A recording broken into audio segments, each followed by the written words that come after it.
алгебраның есептерін мүжи бермей арасында мынадан да ауыс тұрыңдар, яғни геометрияның есептерінен өте тәтті. Қараңдар, үшбұрыштың биіктігі 4-ке тең, болуына сәйкес периметрлері 16 және 23 болатын екі үшбұрышқа бөледі. Осы үшбұрыштың периметрін тап. Бізде қандай да бір қабырғасы әртүрлі болатын үшбұрыш болсын. Яғни бізде айтылмаған қандай үшбұрыш екен. Енді осы жерде бізде биіктік түседі екен, оның мәні 4-ке тең.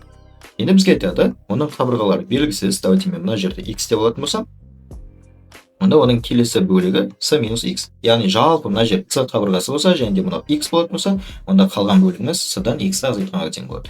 Енді бізге айтады, мына жерде a-ны, x-ті және мына 4-ті қоссаң, мына үшбұрыштың периметрі шығады дейді. Сонда бізде p1 тең болады екен, a қосылған x қосылған 4 тең болады екен, ол бізде мысалға 16-ға.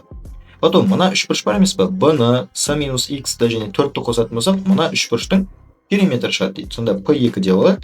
Ол деген бізде b, потом қосылады с минус x, потом қосылады оған 4. Ол бізде 23-ке тең болады дейді. Енді мына жалпы үшбұрыштың периметрі қанша дейді. Мына жерден жай ғана мынаны қосып жібере салайық достар. Сол кезде біз не нәрсе аламыз? a-ға b-ны қосамыз, a плюс b. с-ға қосылатын қосылғыш жоқ, өзін жазып қоямыз. x-ке минус x қосатын болсақ жойылып кетеді.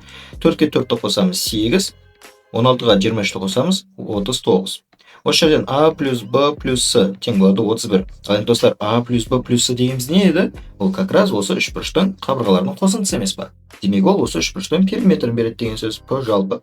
Сонда есептің шешімі 31-ге тең екен. Бұл үшбұрыштардағы ең оңай есептің түрі. Егер күрделі есептерін шығарып үйренгің келсе, не істеу керектігін білесің. Окей? Окей. Видеоға лайк бас, математик достарыңызбен бөлісуді ұмытпаңыз, және де тегін сабақтарға қатысқыңыз келсе, міндетті түрде биодағы телеграм каналға өтіңіз. Сіз лайк басқан сайын видеоны көбірек салатын боламын.